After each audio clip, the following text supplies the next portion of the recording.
Hey, what's up, comrades? Hope everyone's doing well. We're on the final audiobook that I could find for min-maxing my TTRPG build. So we're getting to it. Go ahead and like, share, subscribe, comment, and yeah. So at this point, Eric has woken up from his little napsy-poo from the previous adventures in the Ichor Mage in the third book. And that cursed sword that he threw away into an interdimensional pocket or whatever, it's there. It's just hanging out. And he's like, fuck. And then Ursula's there as well. And she's like, hey, lovely one, or whatever she says, something like that. And then she starts talking for the sword and talking about, oh, she really missed you. And she came back because she loves being used to slaughter the foes of her enemies and yada, yada. And Eric gets some twitches from it as well. Emotional twitches because it's like a cursed blade, or it's not quite a cursed blade. It's his Winehelder or whatever, which is I don't know if that's an actual class of blades, but it comes up in role-playing games all the time. It's like a big two-handed sword with a big crossbow or cross-sword. And he's talking back to the sword. He's like, look, man, maybe you should find someone else. I don't use two-handed swords. All my builds, all my experience points are in one-handed sword battles. So I'm not going to, I really no ability to use you correctly. And she's like, oh, blah, blah, blah, blah, blah. And then Ursa's like, oh, my precious master, or something. Anyway, so we get the story is that the Ichor Maze was built by the sword, but it was built by the sword through the power of the love the sword had for its previous master, which is the undead thing that Eric and Mika were able to kill, because as he never had an apprentice. And then Eric remembers oh yeah, we kept putting those journal entries in this thing about how he was so distraught that he didn't have anyone to pass the sword on to. So with the power of his love or his will and the love of the sword or something, it created the Ichor Maze to create an RPG dungeon, a tabletop role-playing game, a Pathfinder dungeon, for someone to come along and defeat him and earn the sword, right? But again, it doesn't seem, and this gets brought up a few times in the first chapter and prologue. This is the prologue, but in the prologue and first chapter, that the sword doesn't really do shit. It just will always be there, and then if other people try to touch it, it will injure them. So I guess that's cool. So it's one of those things where he doesn't even have to carry it around. He'll just he can toss it in the riverbed, which apparently he tries to do at several points, and then it just will pop back up. So that's nice. It's it's nice to just have a sword lying around that you don't really have to do much. I don't have to carry this giant shit around or anything. Anyway, so it was also the sword that summoned all the zombies. So it has a bunch of abilities, but whenever he tries to do anything with it, it's just this is a fucking sword.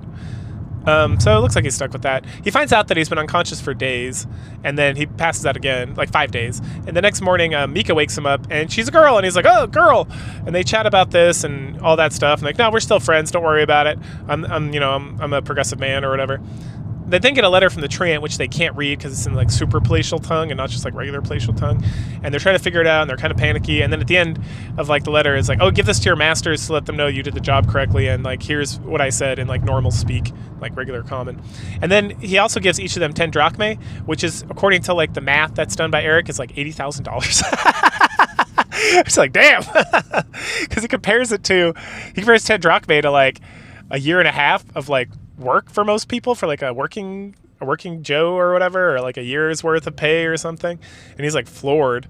And then Eric's he has they each get their own letters, and Eric's letter says specifically that the cursed tome about the dead gods or whatever for Agrippina is his to determine what to do with. He's not going to give it to Agrippina. That's up to him to do. Before they leave, the Treant then visits them to thank them again and talk about the report. And he said he's gonna write a poem. And Mika's ooh, you should write a poem. That's fantastic. And they talk about that, and Eric's super fucking embarrassed about it. So they return home, and then the first chapter he spends a lot of time just with him and Agrippina discussing what happened, how he dealt with it, about the sword. And she's super excited for it. And then she's like, I'm going to give you a reward. The reward is 3 years off of the debt for Elisa, or I don't know, 60 drachmae, or I can make you an apprentice here at the academy, stuff like that. And so he's I need to think about it. And so as of, he goes off to consider all the different options and what he wants to do and kind of balance it all out. She then calls him over to look through the tome together, and she gives him one of the monocles that she uses, which lets him have magic sight. And he sees kind of Cthulhu tentacles kind of surround it, spiritually. And she opens it up, and it's all about this god that turned to death and suicide is the best form of worship or way to improve yourself. And the other gods were all right, enough of this shit. And so they ended that. And so I don't know if it says much, but she's oh, that's very interesting. I love reading. She's also naked a lot here, and he's brushing her hair and setting it up and stuff because she's too lazy to, and like because she's like a Methuselah, she doesn't care about being naked, and he has like no sexual interest in her, even though she's a total smoking babe, according to this story. Like he mentions that a few different times. And let's see. Oh, and then we talk more about like the food service industry. Jeez, it's kind of dumb. She gets super excited about the epic poem that the Treant's going to write because he's very good at writing, and you know, it's like super great. Then she examines the sword. This is when like she touches it and it cuts her, and she's like, And then they discuss it some more, and she casts something, and she's like, it's a miracle. And he's like, the fuck? And then we like get a recall that like, okay, so there's like magic in this world, and then there's miracles. Miracles are like what the priest casts and stuff like that. So this blade's not actually cursed. It works on miracles. So at some point somewhere, like it falls, and then Agrippina refers to it as like, okay, so with I was like, why is it so hot? I accidentally turned my seat heater on. Okay. So Agrippina mentions that like magic, and we talked about this before, I think in the third book, is based on, it's like Mage of the Awakening or Mage of the Ascension kind of logic, where it's like there's like the ordered world, and what magic does is it like stretches or breaks part of the natural world to cause like magic to occur. But well, miracles, because they're instituted by like the gods of the world, they fall in line with like the order. And that this sword, there's nothing about this sword that is like breaking normal reality. It just like functions within reality as it should. And that it's also not cursed because it doesn't do shit. It just like comes back to its creator. And also it doesn't allow anyone else to touch it. And then Agrippina's like, this isn't healing. I better go get this looked at. Like the cut. Eric then goes and like spends time with Alyssa, like eating and chatting about how she's doing so well in school, and how she still treats him like, she still acts very immature around him, but it's like a front she's putting on, right? Because she's like falling back into her old family ways. While like she hears the story from like Agrippina and then like some of the other people like around, how she's like excelling at like being a magia and doing great with magic, and her palatial tongue is like fantastic and all this stuff. A day goes by, and Eric oh no, this happens before all that. So at some point during this thing, he's like looking in the mirror at his home in the morning, and he's like, I don't look like I'm getting any older or taller, and all my scars have healed, and I don't have facial hair. Like, the fuck? So he summons Ursula, and she's like, I don't know anything about the scars or facial hair. And so he summons the Wind Fairy, and she's like, I don't like hair on a face. And he's like, God damn it. And then he's like, what about the scars? And she's like, oh no, scars are very handsome. And then he's like, oh, it's that Slip, like the housemaid. And it's like, are you getting rid of my scars? And you hear like tee-hee-hees. And he's like, ooh, I'm so mad right now. Or before that, he's like, wait a second, I should be a lot taller than I am. Like, all my brothers are much taller than I am. And I put points into being tall. And he's like, Ursula, are you making me short? And she's like, I don't like it when guys are too tall. And he's like, ooh, I'm so angry. And all the elves are like, hee-hee-hee, and they all run off. And he's like, God damn it. Eric gets Agrippina to get him access to a training facility. So underneath the school, not only is there like the big giant scary library, but there's also these like training facilities. So I went to music school for my undergrad, and they had these things all over the place, like in our barracks, or they don't call them barracks, they call them dormitories in college, and stuff, where you could just go and you could practice singing or playing music like as loud as you want, because they were all soundproof. That's what it kind of reminds me of. But he goes into great detail talking about how normally he wouldn't have access to it because he's not actually a student, but that, Agrippina is Agrippina, so she pulled some strings, and he was able to go down there because he has this new idea for this magical construction, this like attack he's working on. So he goes down there and he talks about they're all private and they're all super secure, and that there's different ones for different styles of stuff. And that, they're kind of like these long corridors, completely sealed off, where no one can see what you're doing because, you don't want people to steal your research and yada, yada, yada. He runs into this silver-eyed gentleman, Magia, who's there, and he's like, oh, he's so beautiful. It could be like a traditional Bond villain or whatever. And, he has to tear himself away. So he goes into his thing, and he talks about how he constructed this like dart almost, which, he used aluminum and all this stuff. And essentially he created thermite plus magic.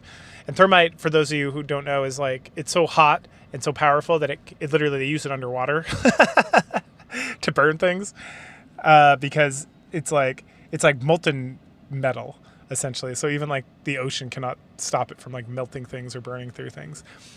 And so he creates this like, he had this like tube dart thing, and he uses his invisible hand to chuck it at this like thing, and it like explodes. And it, even with his like magical barrier and stuff, it's like overwhelmingly hot and stuff, and it's like bright, and then it just like burns the shit out of this. It like completely destroys the target, and it just starts melting into the ground and all this stuff, and he has to like send it to a different dimension to stop it from doing what it's doing. And then he like nopes out of there.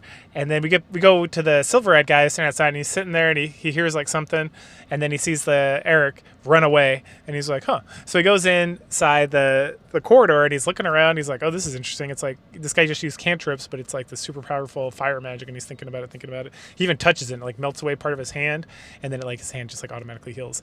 And he's like, oh, it's so interesting, these students, and there's like a grand gala where they're all going to present their things. I'm excited to see that. Oh well, time to get back to the bullshit I came here for in the first place. So after his fun little experiment and the strange like little silver-haired guy with his burned off hand and all that good stuff, we catch up with Eric, who's getting chewed out by Agrippina after telling her about the experiment. At that point, Alyssa comes in to his rescue. And then later on in her room, she asks him why he practices magic that could hurt people. It's so dangerous. Why are you practicing dangerous magic?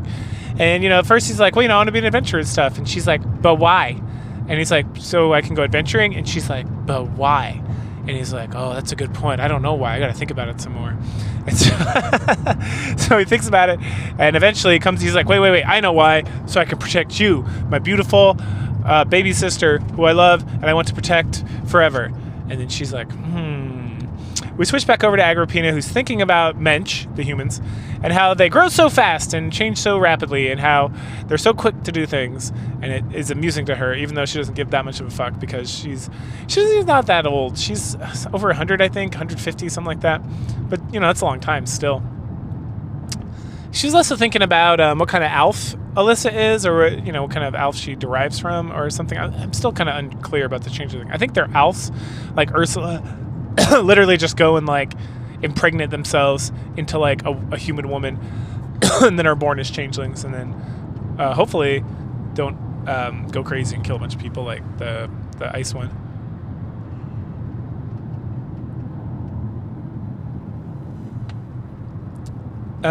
At that point,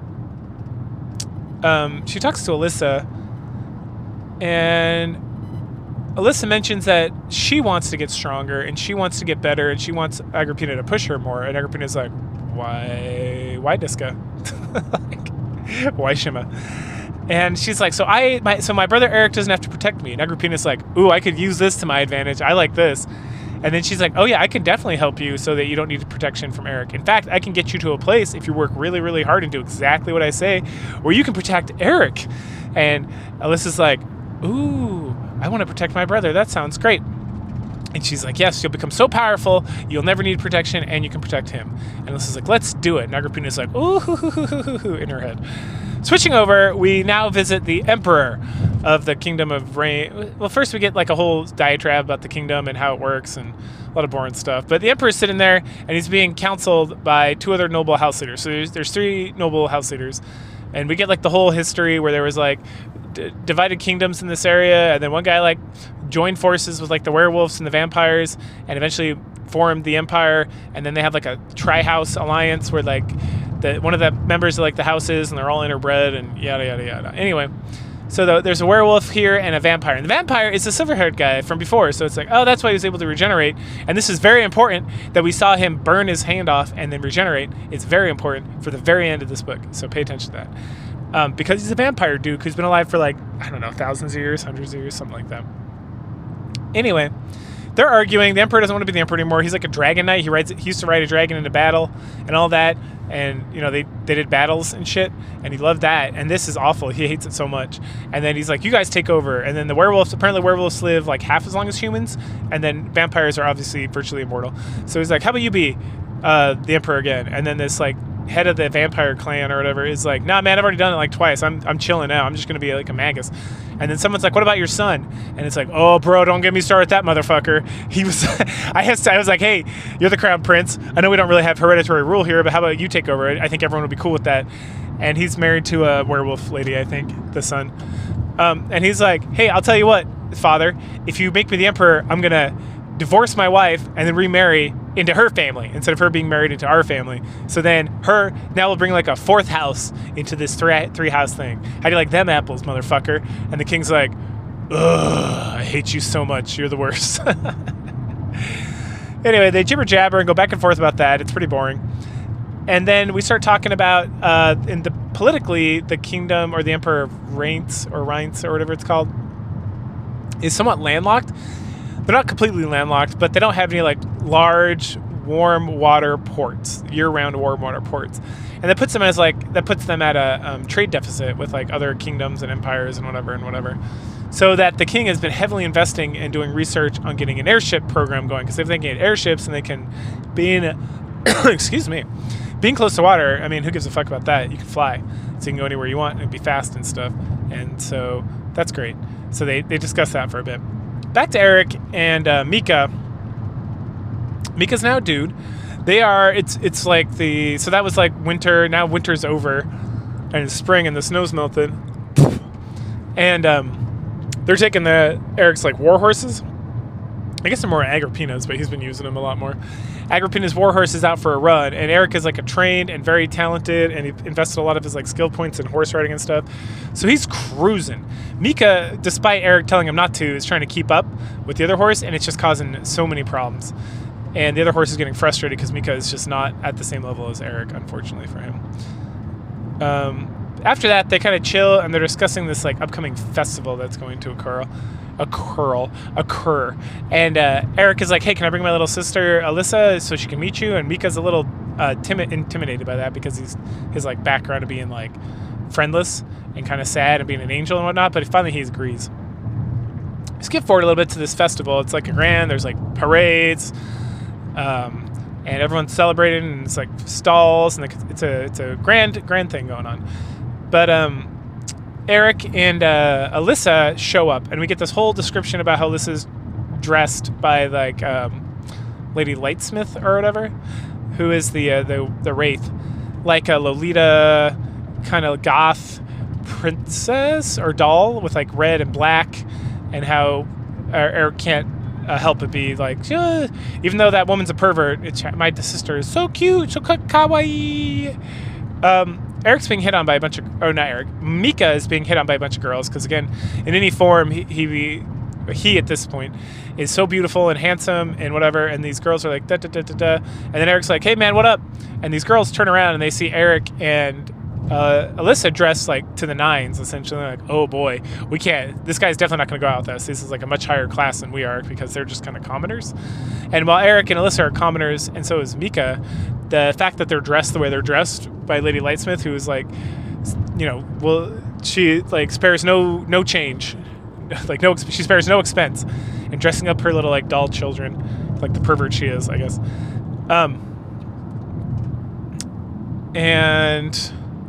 And so they kind of like mama-noose out. We then get a cute little conversation between Mika and Alyssa. And at first Mika's like, holy cow, you're a changeling. I had no idea. But then they like start chatting about how much they like Eric together. And then they get along great. And Eric's just standing there being kind of awkward. Eventually they head off to the parade. They watch the Emperor and his retinue. And Mika mentions how the prince looks a lot happier than he did like the previous year. And then this is probably related to the fact that he was like, oh shit, I'm gonna have to be the Emperor, and I don't want to do that, so I'm gonna do this crazy like turnabout with my dad. And now he's got what he wanted, so he's like, hell yeah, fuck that guy. Oh man. So they watch that. Next up, we have Eric just chilling. Like this is like after the parade, and like later on, he's by himself, just thinking. He's practicing some sword techniques. He's upgraded his like weapon stats to like level 8, which is like the second to the highest, and now he's able to like balance a cup of water on his sword and like throw it in the air and catch it again without losing any water or something. Anyway, he's just like chilling and whatnot, and then he gets a letter from Agrippina, and it's like, do not come to the castle, stay away. And he's like, what is this? Ruh-roh. Going back to Agrippina, she's self-reflecting on her 150 years of life and thinking about Methuselah and all the things she's done, and how she's enjoyed like kind of shirking duty and not really graduating and not becoming like a professor or doing any of that stuff. And she's doing this because the vampire duke has called on her, and she's like, oh Lord Christ, what's going to happen now? And apparently he has read some of her research, which she has done everything possible to like submit research that means nothing but is good enough to like not cause ire against her, while actually not standing out, so that she never gets picked on or never gets asked to do anything more than she really wants to. And so she's been working like real hard to not have this happen. And she's very upset that this guy is like keyed on her and is like, ooh, we could definitely get you to be a professor real fast, because the vampire duke, he's like a head magia of some house, or just like I think he's like a neutral party, but he's like high up in like the political realms of the Magic Academy. Back to Eric. He is some time has gone by, and Agrippina, this is all done like, you know, he's at a stall selling pieces of like their game, like Erengard or whatever. And he's talking about like, Agrippina's like, I gotta go, I'll be back later. So Alyssa, you just do this, and I don't care, do whatever you want. And so to like just, you know, since he doesn't have all the housework and everything that he would have otherwise, Agrippina, he set up a stall and started selling some of these like Erengard pieces, because he put so many points in like his wood carving, and he started painting them and stuff, and it's going pretty good. So what he does, he has like a scam. I don't know if it's a pure scam, but it's kind of a scam because he's a very good player. So he'll have people come, and if you buy 2 pieces, you can play a game against him, and if you beat him, you get one of the pieces free or something like that. And so he doesn't lose that often, and sometimes he like purposely loses or kind of like plays a little lazily, so that, you know, these high spending customers will like come back, and he's selling these things for pretty good amounts of money. One of these days, he is about to wrap up when this priestess of the moon goddess shows up and wants to play him. And he's like, yeah, sure, why not? And she is very talented at this, and she moves very fast. So they're playing like speed chess, essentially. And he's like, I'm not usually used to this, but then he beats her. And then she kind of wraps up. Or he starts packing up again, and she's like, can I come back? And he's like, yeah, anytime. So we get a couple weeks go by, kind of fast forward, and Agrippina is still gone, and Eric's getting a little worried, but she's in communications. She's sending letters, giving like new directions for Alyssa and for Eric and everything. But Eric's running out of figures to sell, and he's trying to like keep up, but it takes a while to like make very good pieces and to paint them. So he's like, I don't know what I'm going to be doing. Also, the priestess keeps coming by, and they're essentially tied. Like I think by the point this 2 weeks later, she's come by. They played like 4 or 5 games, and he's up, but it's like 3-2, so he's not up by a lot.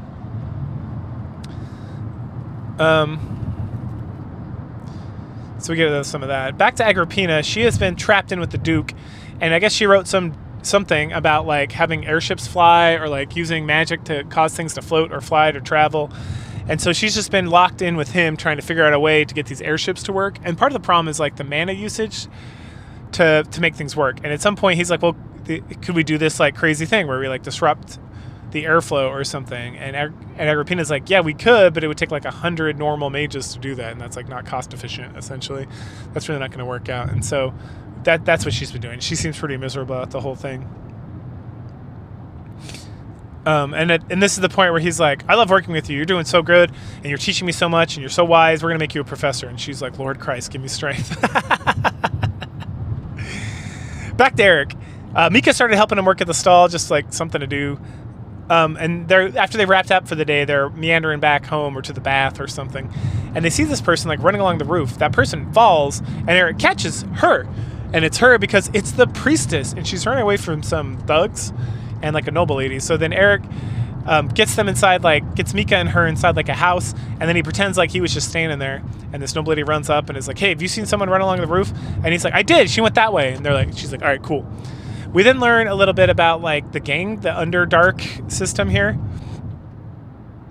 in the capital. And there's a gang. It's like, I can't remember what they were called. Let's see if I wrote it down in my notes. Tensosuder system, blah, blah, blah. It was something like real silly. Hydra. Oh, that's right. It is Hydra. So they're called Hydra because they utilize like the sewer systems and everything. So they're like very sneaky, and like, you know, it's the same dumb fucking thing with Marvel where it's like you cut off one head and like 2 heads rise or whatever. Anyway, that's Eric and Mika and the priestess are using the sewer systems to get back to his like abode, because there they have the protection of like the house fairy. So they'll be good to go, and then they can wait for like Agrippina or Lady Lightsmith or Mika's master to like help them figure out what's going on. And this woman is like really dumb, apparently, because she keeps like stopping to like touch things she shouldn't be touching, or like wandering down paths she shouldn't be touching, and she gets in like a lot of trouble, and like she's like a real fucking headache. And we learn about slimes. There's like a whole thing with slimes, and they clean the sewer system, make it super nice. And they initially, the wizards made slimes so that they'd eat like anything and then produce water, which is super nice, right? Because it keeps the place clean and takes care of all that stuff, so they don't have to like helps with the cleanliness of the water as well. At some point, the goons show up, and this is where we find out their name. We find out that they've been using these sewer systems kind of by accident. They figured out how to like utilize the slimes to like create walls or to stop guards from chasing them and to do their dastardly deeds. And so they have a lot of extensive knowledge about the sewers. Oh, Eric and Mika have a lot of extensive knowledge because Mika's school, like mage house, this is like part of their gig, is like maintaining these sewers and like running them and building new ones and whatever, because he's like alchemist, he's like a architecture mage or whatever. And then Eric, one of the least desirable quests is to like feed the slimes, and so he does it all the time just because no one else is going to fight him for it. And if we look back to like the third book, we remember that like these the job board that he's allowed to use is kind of like a spurious thing. It's like he is allowed to use it, but he's not allowed to like take jobs or do things that other people would necessarily want to do. Anyway, so at some point the goons are like in the area, and so Mika and Eric turn off their lights to like sneak up on them or to sneak away or whatever. And of course this dumb bitch is like, "Why'd you guys turn off the lights? Hey, why'd you guys turn off the lights? Why are the lights off?" And then it's like these guys they come right to him, of course, and they're just like, "Lord Christ." So they run, and then the goons have like a trap for them, so they're able to like kind of work them into this area where they know that there's only one way out, and it's like straight up. So most people they use this area a lot for like a killing field of some sort or whatever. Once they get over there, Eric and Mika Mika creates like a little cave essentially in the wall with his like architecture magic, and they shove the priestess in there, and then Mika and Eric proceed to make short work of these fucking goons by using the old principle of, hey, only one or two of you can get through this doorway at a time, and so we're just going to slaughter you as you go. And of course Eric doesn't like kill people because he's an idiot, but he cuts them up real good and knocks him out and does all this stuff. And at some point he starts fighting with like a fish man who's got a spear, and that's a little more tough because he's used to being in like the water, and there's a whole thing where they're in the sewer, right? So they're fighting in like this water system, and it kind of slows people down and stuff. But because Eric's dexterity and stuff is so high, it really doesn't affect him that much. Anyway, Eric gets the spear from this fish man, knocks him out, and then all of a sudden all the goons are like, "Uh-oh, we gotta run!" And they run, and then Eric and Mika are like, "Oh shit." Because there's not just like, there's like normal slimes, and then there's like gelatinous cube or whatever. There's a giant angry slime or a whole pack of them or something that's going to come eat everything in this area to cleanse the thing, which includes humans, especially because there's a lot of blood in the water. So the goons run off, and then Eric and Mika, they're like, ruh-roh, and so they run into this room, and they're trying to figure out what to do because they don't have anywhere else to go. They pull the priestess out, and then at some point she's like, "Look up there," and she points at like this hole in the ceiling. So awesome. So Mika uses like a huge amount of mana to create like a spiraling staircase that goes up to the hole. And then they all start working their way up there. And the priestess gets there first, and she's like, "Oh, there's a grate." And then they're like, "Shit, what should we do?" And then she just like breaks through the grate, and they're like, "The fuck?" And then she like hops up, and then Mika climbs up, but then he steps on like a bad step because Eric's assumption is that it's because she pushed so much pressure to like break open the gate that it like weakened that stair. So Mika starts to fall. Eric catches him and helps him up. And then right as he's about to go, the fishman shows up. He's like, "Damn!" And he leaps at Eric. And the way I was listening to it, because I'm doing the audiobook, it sounded like the fishman grabbed Eric and was dragging him down, but then the priestess like leaps in the way, is what it said. So I was confused by like the writing there. So somehow the fishman goes to attack Eric or grabs him or does something, and then the priestess knocks him down and drags the fishman and her into like the slime at the bottom or whatever. And Eric and Mika are like, "No, we did all this work and she died, and I can't believe she died under our care, and we're worthless and whatever. Oh, it's so bad." And then he's like really sad, and then the girl like pops back up and like grabs the stairs and is pulling herself back up, and she's all burnt up and melted. But as like Eric's like horrified and like looking at her, she's starting to heal already, and she's like mumbling something to him. But then as her mouth heals, she's like, "No, Eric, it's okay. I'm okay." Because dun dun dun, she's a vampire. And that's the end of the book. Not really, because we have the ridiculous like Elseworld story as well. But that's the end of the main story. So wow, this priestess is a vampire. A lot of stuff makes sense. Like her ability to play chess and how she looks like she's like a lowly vampire princess, right? Because several times like, oh, she looks so young, but then she's like this thing and she's leaping across roofs and then she's doing this and she's also kind of retarded, which I don't know if that's a vampire trait, but probably because she's held like in a monastery and she's probably related to like the king or I don't know, the duke or something. Anyway, we might ever find out, and I'll get to that in a second. The Elseworld tale is just kind of boring. It's like what if Eric had been sold to Lady Lightsmith completely, and he became her like subject or student directly. He became a powerful magi. He like married and had kids, and because he mentioned having grandkids at some point, he trained a bunch of people, but he always remained like Lady Lightsmith's like favorite. And so even though he's like dying in his like 70s, 80s of like old man, like medieval human age, that she still keeps him around and takes care of him, and like she's ageless, but there's that whole thing going on. And at that point, then she goes on like a trip, and some of her other students get like kidnapped, and he finds out because one of the students gets away, and so he sends Ursula and the Wind Fairy to go take care of that business, and he just like murks these like assholes who tried to mess with Lady Lightsmith, and then she comes back and berates him for like working too hard because he's old, but he saved him. The end.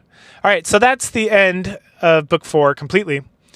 Now, that's all the books I could find thus far, and I don't know if I'm going to ever come back to this series. It's all right. My biggest problem with it, really, is that it meanders a lot. And, like, I don't mind meandering somewhat, but I'm, like, 4 books in, and, like, I feel like nothing has happened. And, like, a lot of stuff has happened, clearly, because I've spent, like, I don't know, hours talking about it. But it's like, okay, so Eric exists. He's got, like, stat-building stuff, and then, like, things happen. But there's, like, where is this going? Like, I have no idea.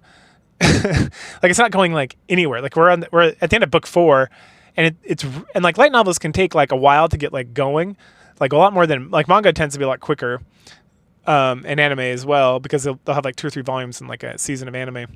But this, it just felt like there's like some plot threads that are being built up, but I'm like, I'm not that interested in any of these things, and nothing's been established to really be that curious to me. And it's like one of those things where like if there was like a 5th audiobook volume and I just happened to be like doing something else and it like popped up on like my radar, I would probably download it and maybe and listen to it just for like to see where this is going. But thus far it's like nothing has really happened. Like he's gotten more powerful, he's developed, he's learned, but it's like there's like a whole genre of like progressive fiction where people this is what happens, and I don't know if this would fall into that category. I'm not really that versed in it. I've just seen like people talk about it online.